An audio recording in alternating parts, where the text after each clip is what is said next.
Welcome everyone, and thanks so much for taking time today to join us here. I'm super excited to be here and also to have Willem joining us for the webinar today. We're having a second part of our series. We're talking about hiring excellence and how to implement it, and we're focusing on candidate experience. And we're taking a little bit of a different approach in that we're not talking that much about the importance of candidate experience. I think a lot of people on this call know about that. But we want to give practical tips of how to operationalize it at scale. And for that, I have Willem here. Willem was one of the very first Ashby customers who've been in touch for a couple of years now at this point. And Willem has been a talent lead at companies at various different stages and probably embodies candidate experience more than most people that I have worked with in the talent space. So super excited to have you here today. Willem, welcome. Thanks. Awesome. So for today, we're going to introduce a little bit of a structure of how to think about candidate experience and how to operationalize it at every step of the process. And to give a quick overview of the agenda, we're going to spend just a very brief moment on what great candidate experience means to us and why it's important. But again, that's not the bulk of the presentation today. But then we're going to focus on kind of 4 pillars that we think are really important for candidate experience and how you can implement them with process, tools, and training on your team. So what does great candidate experience mean? This is like a little bit of a nebulous term that's used quite frequently. We have like one kind of snappy definition that we land on that we like quite a bit is you do know that you have a great candidate experience if candidates that you reject throughout the process still recommend your company to others. And so we see that quite a bit when we interview folks. And for some reason, they're not a good fit for the role. A lot of them will reach out afterwards and mention their great experience and also refer us candidates. And that is a qualitative great sign of candidate experience. We're going to talk about quantitative measures as well. But how do we get there? That's, again, what we're going to spend the bulk of today's presentation on. And we're going to introduce this framework of what we consider like building blocks for a great candidate experience. And we think about them a little bit as things that have to build on top of each other. If you think about like a little bit of a hierarchy of needs, they are right at the bottom, clear expectations as the foundation for a great candidate experience. And clear expectations, we're going to get into detail what it means, but it's really around giving information to the candidate, to interviewers, to hiring managers, anyone who's involved in the process. They have a really clear sense of what the next steps are, what they're looking for in each of the candidates they're speaking to. Above that, all of you probably noticed at this point, but great candidates are not on the market very long, and they really value if they can move through an interview process quickly and there's fast and consistent communication. So you consider that the second layer on top of that. And then we're leveling up to really giving a lot of access to information to candidates about the role, the team, the company, the interview process.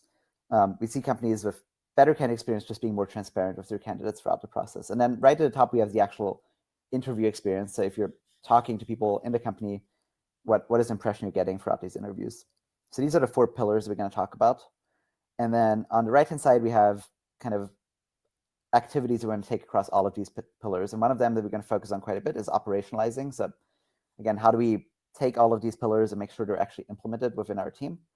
And then we're also going to talk about measurement. So if you're familiar with Ashby, we care a lot about data and metrics, and we believe that's a really important part of every step of your hiring process that you want to optimize. And so we're going to talk about that. And throughout, we'll touch a little bit on where Ashby makes this a lot easier, but I will highlight that in general, we're talking about frameworks that you can apply with pretty much any tool out there. So we're not going to be too Ashby specific. With that, I want to jump into the first part, which is the clear expectations for all participants. And as mentioned, we consider that the foundation of good candidate experience. Really at the bottom, we have a structured interviewing process, and that relies on a few things: a clear role definition, a clear description of what the person is expected to do, how will you evaluate them, and the interview plan that goes into place. And Willem, I think in the pre-brief, you had a little bit of thoughts on what companies do well, or maybe some pitfalls at different stages of companies as well. Yeah, I think the majority of what I've seen in interviewing is that like the structured interviewing, people are already kind of like adopting to and have kind of like a model there. But and also at my previous company, Remove, where we used to lead talent, the role definition was often a very big indicator of success. Like having a well-prepared document or like intake to like really understand why we need somebody makes it so that you can really not spend kind of like candidates to to really build that role definition, which happens quite a bit. And that's also when you start looking back at like the reviews that you get. Often like 9 out of 10, I see, interviews weren't prepped. There was no real expectation set. So I think that role definition is often overlooked, and like people start hiring, open up a job description, and that's where already kind of like where you can do better quite easily. That makes a lot of sense. And for the audience, we talked about this a little bit, but the difference, there's a job description that goes onto your careers page and the candidates can see, but there's a process that happens before that where basically a hiring manager raises the hand and says like, I need a new person on my team. Exactly. Yeah. And what our review is that it's really important to understand what is the scope and why do we need this person, what do we expect them to do, especially if it's like a new function within the business. And that's kind of a step that's a little bit overlooked. So moving into some of for each of these categories we're going to go through, we're going to have a good rubric and then a great rubric. So we can talk a little bit like what does good look like in this category, and then what do companies do to go above and beyond. The goal is to really leave you with practical examples and things you can go back to and kind of checklist yourself against. One thing I will caveat is that we're showing like the best in class we've seen across all of our customers at different stages. And there are very few that are best in class in all of these things. You should aspire to that, but you also shouldn't be too hard on yourself if you're not quite there today. For good expectations, kind of the baseline of good candidate experience, a clear job description is kind of the baseline. And we'll get into that a little bit more, but if it can be really specific to your business rather than something that is a generic job description just for that type of role, that is really helpful. And then just a clear interview rubric internally, I think has become table stakes now, and probably most of you are doing that today, where each candidate knows what they're going to, or the candidate may not know, but at least the interviewers know what they're going to assess the candidate against at each step. But we're going to spend a little bit more time on great. And here we have seen a couple of things. We also implement a lot of them at Ashby as a company when we interview our candidates. We'll share some examples in a bit, but a publicly shared interview plan that includes the rubric is really one way to go above and beyond and give the candidate kind of a heads up, sometimes even before they enter the process or latest when they're in the process, of what exactly are the steps going to be from here on out, who I'm going to talk to, and what is the focus going to be. So they have a sense of like time commitment and pacing. To go along with that, even if you have to document, it's a really nice touch if you can have an email at every step where the candidate is briefed again. It's like, hey, here's what you did now. Here's the next people you're going to be meeting. Here's some things that you can expect to be asked. And then on top of that, even better if you can also prepare your your panelists with email briefings, especially on kind of newer roles where they may still be adjusting. So even if you have the documentation living somewhere and you link out to it, I think having these email touch points is really helpful. If I can add on that, like in the wild, right? A lot of people are already spending time on like candidate experience, but there's also prepping those interviewers like what they need to do. I think that also is often a big frustration with candidates is that they that the persons that they're talking to are actually not really on board on what they need to do. So I think that if you can do something on like making sure that those panelists are also prepared and take that into the candidate experience equation, that makes it really good as well. Yeah, and the one thing we've seen hiring managers do once they're really great at this is also being able to brief the panel like for individual candidates what they want to learn more about. So it's a challenge to do that without biasing the panel too much, but oftentimes an email can be really helpful where like, hey, we have this candidate, Catherine, here's some things that I'm still trying to figure out in the next round of interviews, and can you please pay attention to these like particular attributes? That can be really helpful as well. Getting into some examples. So in terms of good versus great, the way we think about it in job descriptions is, the way I like to think about it is like, tell me what you really care about. There's like a baseline for every role out there. A lot of companies have hired different roles before. In this case, it's a head of talent. You've hired a lot of AEs or product managers.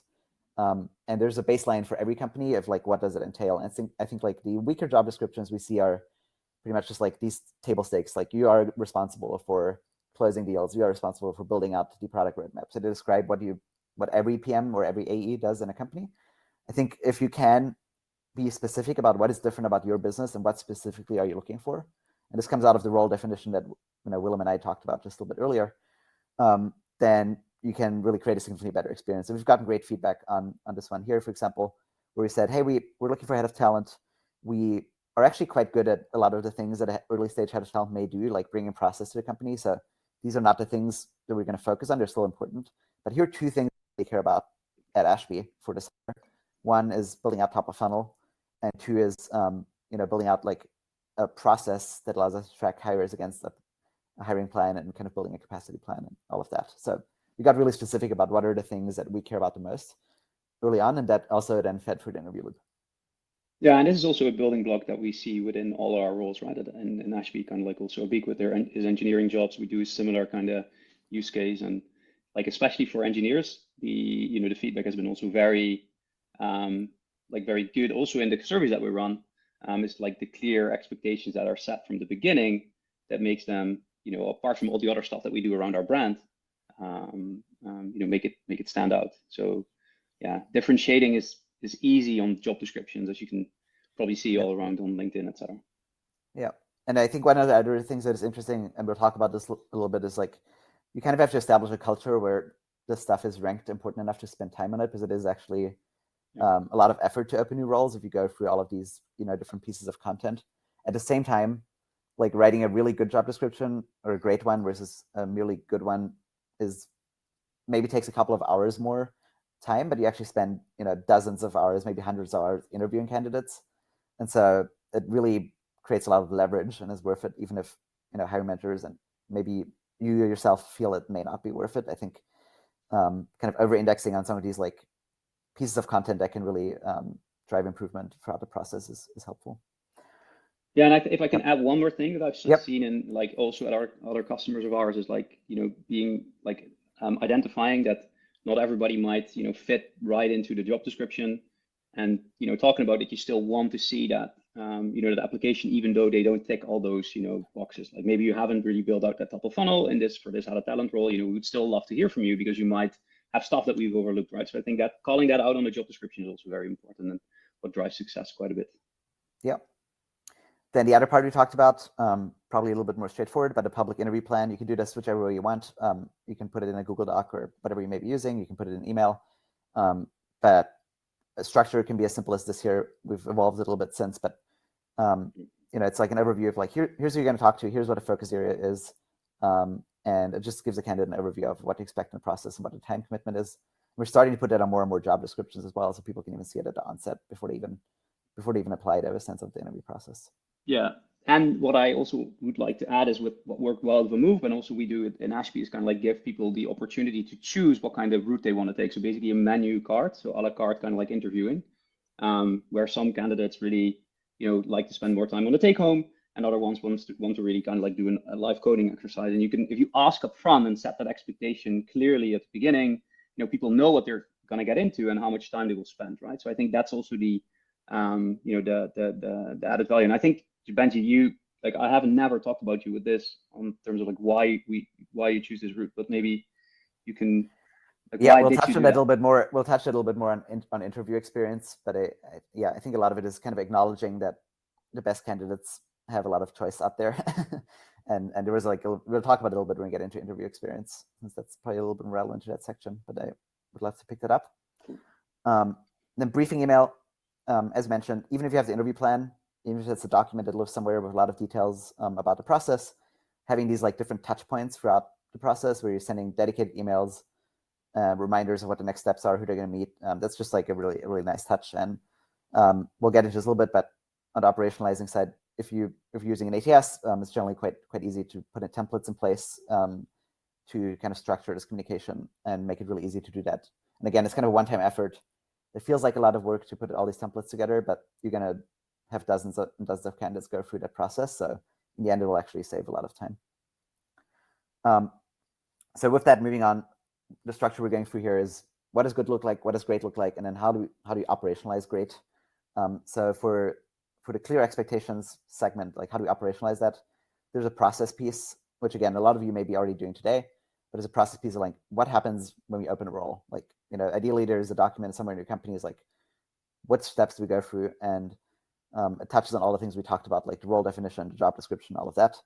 And then on the communication side, like we talked a lot about the different touch points of candidates. There you can leverage tools in Ashby. We have email templates, but one other thing we added specifically for this is you can actually put these email templates into different stages of the process. And so they pop up as like a predefined activity. And so if recruiters or hiring managers move people through the process, they can see exactly like, here are the different touch points I should be having with a candidate, and they can hit send, maybe personalize it, but you can really kind of pre-build and kind of encode all that kind of communication for the entire process, which we quite like. Yeah, and maybe I can shout out to, because I see that Nicolas is also here on the call, like Deep Note. Hi, Nicolas. My surfboard is, by the way, downstairs. I went surfing this morning. He asked that question. So I think they, have really seen kind of like the value of building that kind of templated, like preparation out for everyone. So they talk about like who's the hiring manager, who you're going to interview with, like setting all that stuff up for success. Yeah, and I think if don't take our word for it, like maybe talk to Nicolas about how he set this up and why he thinks this kind of is an important like part of the process for Deep Note. Awesome. And that wraps up the first segment. So we talked about expectation setting at different stages and how that's the foundation. And then we can build on top of that. This segment here again is maybe a little bit simpler. We're going to talk about fast and personalized communication and what does good and great look like here. The SLAs honestly will be fairly different by business. So we came up with something that we see like as roughly like the baseline for a good experience. And so on average, most customers have some SLAs in place that are typically like 3 business days or so after a candidate had an interview, there will be a communication around the next step. And they do follow up with every single rejected candidate that they've spoken to. Not everyone will follow up with all applicants. And I think there's trade-offs there. And really, I think it depends on how you communicate in your like automatic responders to applicants. But everyone you've talked to should deserve some follow-up and should not be ghosted. I think that's like the industry baseline for good. But again, we're going to spend a little bit more time on what does great look like. Again, touching a little bit on the expectation piece, but candidates know exactly who they're going to meet with and why. More and more companies are dropping in like LinkedIn links and background bio on like different candidates that they're going to meet, and also personalizing some of the communication with candidates at different steps, especially when it comes to rejections. I think there's been a lot of debate in the past around like, can we give candidate feedback, especially in the US? Like, is there legal risk involved? And I think that problem has been overstated quite a bit. There are definitely ways to coach your team on like, here are a couple of things you can't do and can't say when interviewing people. But then after that, people really, really appreciate it if they put in a couple of hours of you to get an overview of like why you're not moving forward with them. And I think there's a balance between transparency and like being nice to candidates. And there's often a way to phrase it around like a fit for the role. Like we've talked to a bunch of candidates and here's the reason why you're not the ideal candidate right now, which doesn't mean you're not a great candidate for some other role. Yeah, and I think also with what I see you do, especially in like hiring for Ashby internally, like when you give like you close out the candidate, and then if they ask for specific feedback, you give it, right? So I think like you can triage it a little bit. Like the first step is like actually closing it out, which is like you said, like the good way of doing it, and then if people ask for more detailed feedback, take the time to do so. And our policy that still needs to be like operationalized a little bit is like we basically offer it for final round candidates. So there's usually a line at the bottom. It's like, if you have any follow-up questions or want more detailed feedback, you can let us know. Because that's definitely, rejected candidates respond differently to feedback. So you definitely want to make it opt-in rather than sending it up front. How do we operationalize that? So for operationalizing the SLAs, there's a few things. Most ATSs now have like some way to define certain SLAs at different stages. And then there's obviously training and process. So ensuring that you have written down just like what expectations are and are monitoring them. One of the favorite features that we launched in Ashby this year has been alerts and reporting around, kind of sending push notifications to Slack or email when SLAs are breached, and they're really, really flexible. So we've seen customers build pretty amazing things, but standard things are like referral SLAs, inbound review SLAs, SLAs for following up with candidates after different interview steps. And with Ashby, you can automate that so that you can say like, hey, this person has been waiting on feedback for more than 3 days. Let's ping the hiring manager, and also let's ping, the head of talent, for example, to take action. So and I remember this day when we shipped this thing when I was still leading a talent at the move. Like this was like I was so happy that this kind of like was finally operationalized in an ATS. And I think the way that you can make sure that nothing falls through the cracks, which is often the candidate experience turned gone. It's with this automation, it's just And I already see some in the chat. I see some alerts as a game changer. So I'm happy that we that other people feel the same. Yep. But yeah, so this is a great way to build it into the product. And it was kind of the way we designed it is like, we want to take as much and we can talk about this operationalizing piece again, but it's great if you have documentation and training. That's kind of the first step. If you can move more stuff into software and actually automate it, obviously will increase compliance. If you're not using Ashby today, again, other ATSs have some SLAs that typically a little bit more hard-coded, but there are some. And then the other part that you can do is definitely just document the stuff and then track it. And ideally give feedback on a periodic basis to different participants if they're hitting their SLAs or not. So fast and customized communication, a relatively quick one. I think we're going to spend a little bit more time on access to kind of relevant information. And I think this is an interesting one that is coming up more and more in this environment where I think the expectation for candidates is increasing around how much you want to learn about the company and the business, especially if it's maybe an earlier stage company. People want to know what is a runway, how's the business performing. And so I think it's generally a great experience. We can provide as much information as possible throughout the interview process, but the bar for that is increasing over time. So again, good. We won't spend that much time on this, but I think the baseline, coming back to this job description, is a really clear and ideally opinionated job description. Again, a reminder to talk about like what do you really care about? What are the few attributes that you care about most in this hire? That sets a really good foundation for them to also ask questions going into the process. But great can be a lot more than that, and we've spent a lot of time at Ashby as a company early on investing in this, and it's really paid off. It's again the kind of thing where we had employer branding before we had product marketing in place, and it felt really early and it felt like a big investment, but it's just relative to how much we're interviewing and hiring, it has paid off multitudes. So examples that we have and that we also see customers do, some form of team page where you can see who are actually the people I'm going to talk to. The nice outcome of that has been candidates come with way better questions about individual people they're going to meet. And they're like, hey, I saw, you talked about this project that you're really proud of. Can you tell me more about it? So they get much more involved in these Q&A discussions when they meet a broader team. Another one that's been a huge benefit for us and also other companies, like blog posts on just the company or maybe even department-specific culture. But anything that will kind of put someone in a position of like, if I join tomorrow, what does it feel like to work at this company? Because that's really what candidates are trying to figure out on their end. And you can do it through questions, but oftentimes you have like 10, 15 minutes at the end of an interview. But if you have these opinionated articles about like, what is it that makes our company different? These can be really helpful. And then especially with more senior candidates, we also share just more and more confidential information as we pass deeper into the process. And again, we have operationalized this a bit of like which candidates get access to which kind of information. But generally speaking, we want to be as transparent as possible, especially with like leadership hires about the state of the business, things that are going great, where's room for improvement, and where we're focusing right now. So we're going to get it into some examples, unless Willem wants to add something here. Yeah, I think you're going to show the team page. Yeah. I think what is interesting is that we didn't have a product web page, but we had like this already on our web page. It just makes it interesting to see kind of like how much you can already achieve. With having kind of like a team page and understanding of what your colleagues will bring you, right? I think that's the added value.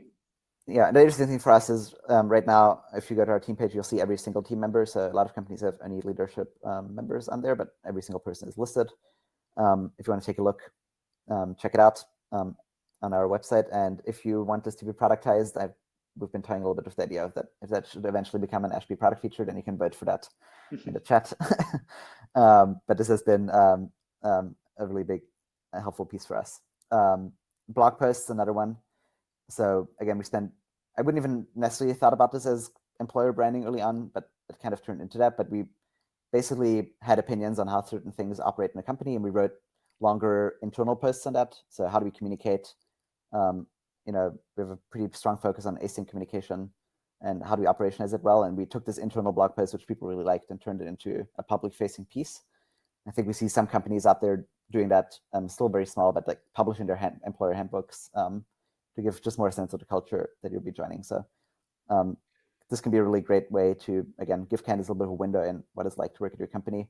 And yeah, that also has driven just a lot of positive sentiment among candidates. Yeah, and I think to add also, when you're a remote first or fully remote company, like having this is basically your office. having a place where you know a little bit about like what the culture is and how things are being done. So yeah, prioritize this kind of stuff. Like what really shows the culture than just pictures on a web page. I think that's the thing that I would like to add here. Yeah, awesome. So how do you operationalize this? This is a little bit of a culture thing, and so it's really kind of like how do you set the right foundation either early on or when you're joining and want to make this change. But I think you really want to get people to think about this like cost of this upfront investment versus the payoff it will have. Like, similar to marketing, you write content pieces once and you get traffic for free for years and years for your search engine optimization. This is kind of a similar thing. Like, it takes a lot of time to create this content, but you don't have to have an ongoing stream. Like, you don't have to have a blog that has like new posts every month about your company, but you can have a couple of like 2 or 3 really strong pieces that you can just keep referring back to. And another thing we started doing is listening for frequent questions that come up in interviews, and then convert them into content as well. So, we put out these pieces, and now that's all the candidates are talking about. And so they talk a lot about our async communication, but we want to make sure that they have a more balanced view of Ashby's culture. And so we're going to add more pieces around other aspects of the business as well. But here, around this like access to content, operationalizing is really more around a culture of like investing in this. And then you can put guardrails in place to like which person gets which kind of content, especially for the sensitive pieces. There was one question in chat around NDAs. We personally don't have people sign NDAs for business metrics. We just don't think they're all that secret. But yeah, different companies have different views around that, and may also, if they operate in spaces where they they have sensitive IP, they may need NDAs in place. Yeah. If I can plug one more thing, Yep. I think also when your hiring has now slowed down and you have a little bit more time on your hands, like I think these kind of projects can really start to kick off and build some foundation for that if you don't really have anything out there right now.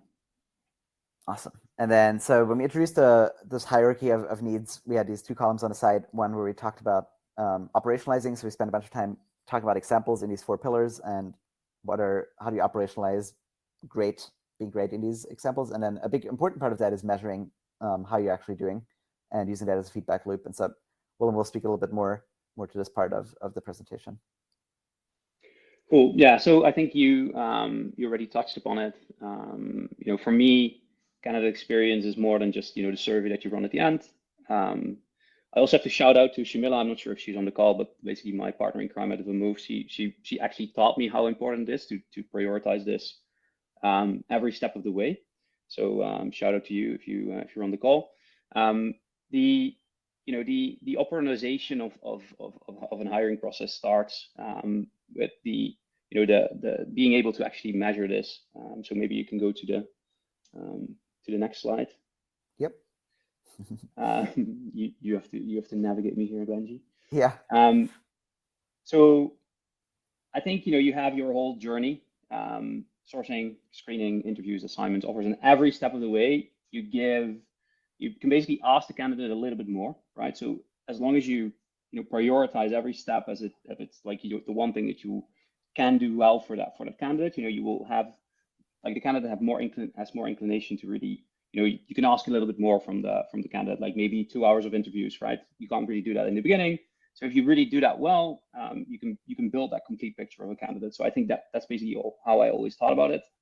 And earlier you touched on this, and we may get to this on one of the next slides, but I think you talked a little bit about like how at VanMoof you had kind of multiple survey touch points, and at Ashby we're keeping it pretty lightweight, where we just have one. But if you want to touch on that a little bit as well. Sure. Yeah. So I think what we saw at VanMoof was that we had an okay candidate experience, but what I also wanted to to start diving deeper on is like, how do my recruiters do? So I had a big enough recruitment team, so 12 at the time, to really start just singling out like everybody that did a talent screen, like how did you perceive the recruiter, and not to do kind of like performance or something, but just that people are aware of kind of like how they how they are being perceived in an interview, because I think that's where the recruiter's job is, in my opinion, really focused on making sure that the candidate has a good experience, but also the hiring manager after the recruitment screen has been done has a good experience as well.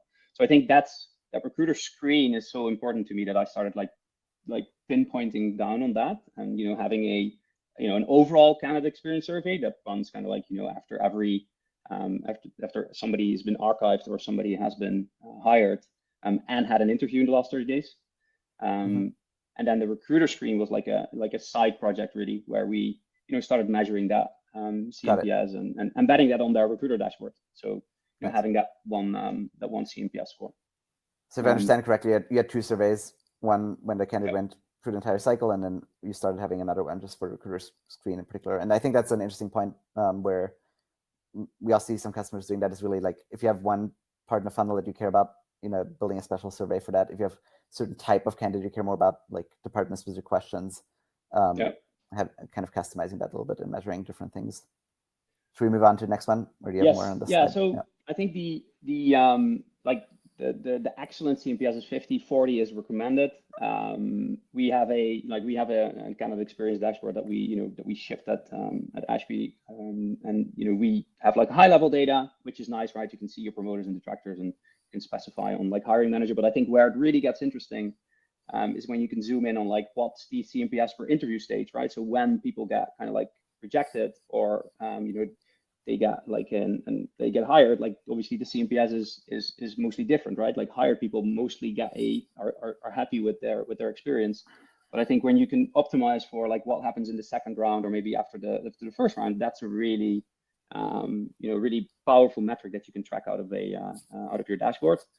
I think in terms of like questions that you can ask, like don't over encumber people to like write an essay. Like we keep it really short, like 3 questions, one about like high level CNPS.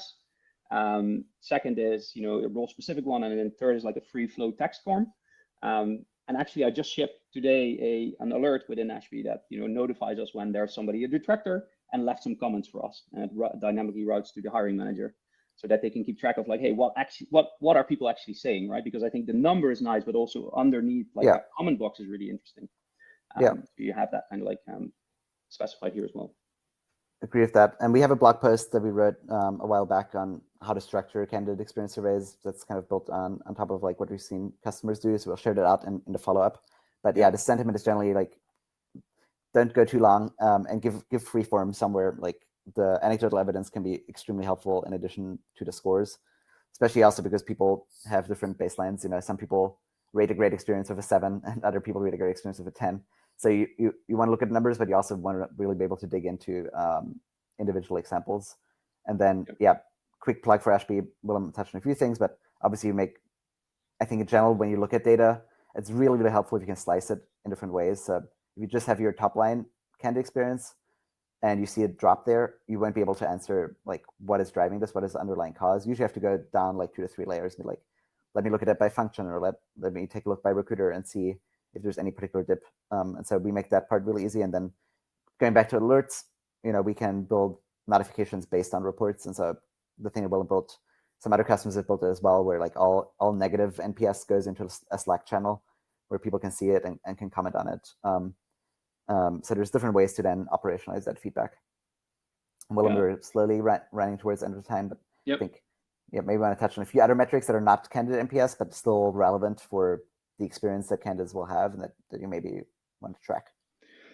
Yeah, for me, pass-through rate is the most important thing, right? So that's always, I never manage my recruitment team on hires, but actually on like the pass-through rate percentage that they would kind of like push people through to the hiring manager. And if that kind of like pass-through rate was lower, obviously then I knew that there was something wrong, because the recruiter's job is, in my opinion, to make sure that hiring managers speak with the right people. So to make clear for the audience, is the thing you're focusing on a lot when you look at conversion rates, like candidates that went from recruiter screen to hiring manager, like which percentage of them go on to another screen? Yeah, so I think basically that convert after the hire, like we had at the move, we had the the recruiter screen, and then there was like a peer interview or like a past experience interview by the hiring manager, and I focused down and pinpointed down on like what's the pass rate, like how many people passed that interview, that hiring manager screen, because then I knew that I at least gave them somebody that's is going to go on site and actually makes it to the higher chances of going to offer. But also obviously I checked if like recruiters didn't pass too many people through to the hiring manager, right? Because the hiring manager's time is obviously very, very, it's scarce. It's just, you need to prioritize on that as well. So I think, with a pass rate report, per recruiter, or also per department, whatever you want to visualize, I think that's the the essence of like where you can focus on building good candidate. Yes. Nice. And we won't go too deep into the metrics part. We did that in the last webinar, and we have a lot of content around that as well. That could be its own thing. I think the last thing I do want to touch on briefly is interview scoring and how you can report on that as well. So we allow you in Ashby, and most other tools allow it too, to capture structured scores at different stages. And one thing that we look at, which we actually sadly didn't put an example in the deck, we should do that for next time, is like the score distribution. So are there interviews that people consistently pass and they don't give any signal? Like anyone who gets hired or archived, everyone gets a 3 or 4 on that interview? Or are there interviewers on the panel that are consistently grading too easily or too strongly? We touched on it a little bit throughout the presentation, but there's an underlying current for operationalizing candidate experience, which has to do with training. And so here in these like more interview focused reports where you look at individual interviewers, you can find kind of good sources of like which interviewers may need training or need to be briefed better on what to look for. I do want to spend just a minute summarizing and then getting into a few questions. So I hope this framework is helpful to think about kind of a little bit of a checklist of where you are in kind of building towards a great candidate experience and how to operationalize that. So as a quick recap, we have these different pillars, clear expectations at the bottom. Everyone knows, the candidate knows, the interviewers know, the hiring managers know like what to expect and what to look for. You're fast and consistent communication. You have SLAs in place and ideally systems in place to track these SLAs and find outliers. You have a culture of documenting things about the company, the role, and giving access to candidates to information that they care about. Again, especially in this environment, you probably have to provide more information than you're used to in the past. And then on top of that, you're ensuring that interactions, when a candidate actually speaks to people on the team, and that's really the interview piece, like the team is trained and well briefed and knows how to conduct themselves, and just create a great experience there. And then throughout that, you again find ways to operationalize that through process, training, and tools. And you also have different metrics in place to measure and iterate on that. That's pretty much on this last slide. We're kind of summing up like the different building blocks. Structured interview plans are kind of at the foundation. Around that, you have process, so anything you can document internally. If it's not in a tool, it can be in a document, but here are the things we follow. Ideally, it can be in a tool. As we talked about today, you can encode some things in Ashby, and that will make sure that they're enforced 100% of the time. Then you have data for feedback, and you have training of your team. And then one thing we do talk a lot about is like this concept of hiring excellence. And so that's really a cultural thing, but just making it top of mind for your team that hiring is extremely important and that it's worth investing in candidate experience. And again, kind of highlighting the leverage points that exist. So I do want to bring up a few questions that came from the audience. One question was around text messaging versus email communication. And yeah, I think that's interesting. We definitely do see some customers do that on like and the question here was a little bit around like the deliverability of emails. I think actually I personally have a little bit different view on this, where as a hiring manager, I like to move my candidates to like a text-based relationship if they're especially like high-touch senior candidates in their later stage in the process, because it creates kind of a personal connection if it's not happening over email. So I usually have a step where, especially if you ask for a big commitment in the interview process of a leadership hire, where I will offer, hey, here's my phone number, shoot me a text if you have any questions, we can hop on a call, and kind of move to text communication from there. So I don't know if Willem has anything to add. I think you have an interesting experience with high volume hiring too, which is a little bit different. But yeah, that was completely through text. Everybody's on their mobile, so it's very different. Yeah, nice. Another questions. There was a question around having had a challenge to convince leadership to invest in employer branding, and then are there any recommendations around that? I do think, again, you can probably use data. So if you have data at hand, you'd be like, look, we're spending hundreds and hundreds of hours interviewing candidates. I'm advocating for like a 12-hour commitment or so for like one piece of content to test this out, and let's just try it out and see what happens as a result. I think bringing data to the table should help, and I think hiring is always a CEO priority, and I think they're generally good at understanding business cases. So I'd probably try to start there and really highlight like how much value you can get with very little effort and how easy you can test employer branding. I think, yeah, I don't know if Willem has anything to add there, but I think the thing that people get tripped up on, they think it has to be like an ongoing effort where you just consistently have to put out content there. My view is you can have one or two pieces that are just really good and kind of evergreen.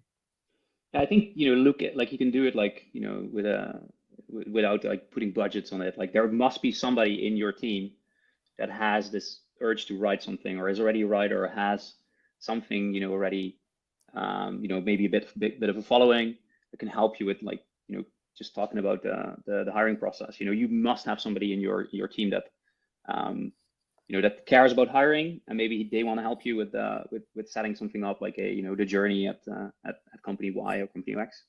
I Yep. think you don't have to build like this big behemoth yet, right? It's small stuff that you can ship. And there was a follow-up question that I'll take as the last question before we close out. That was like, is employer branding like part of the recruiting team? Is that a dedicated person? How early do you get this person? And again, I think that's where maybe things get you up. I don't think you need a person. I think the best place to start is probably honestly hiring managers within the different business functions, because they have a philosophy for their team, how they're operating. They probably have some stuff internally, like that is like, here's how I run my team and what I care about. And maybe it's even documented if you have a wiki, and just taking that and turning it into like a public piece. Which reminds me that I'll do that for our sales leader, who has written like a great piece on what does sales excellence look like, and it doesn't live on our blog, which is a little bit of a waste of content. So I think that's the easiest place to start, is like look at your hiring managers and see if they have strong opinions on things that can be turned into blog posts, or you can have your CEO write a piece. But I do think the person who or she needs to drive it, right? I think it doesn't come from like you need to. Correct. Yeah, the recruiting team needs to own this probably. If no one else is owning it, you have to step up and prod this person, but you don't need a full-time person, and you don't have to write the piece yourself. Awesome. With that, I want to close it up. I appreciate all of you joining. I hope there were a number of practical tips in here. We'll follow up with a bunch of related content as well. And we're excited for future other parts of the series where we talk about practical tips to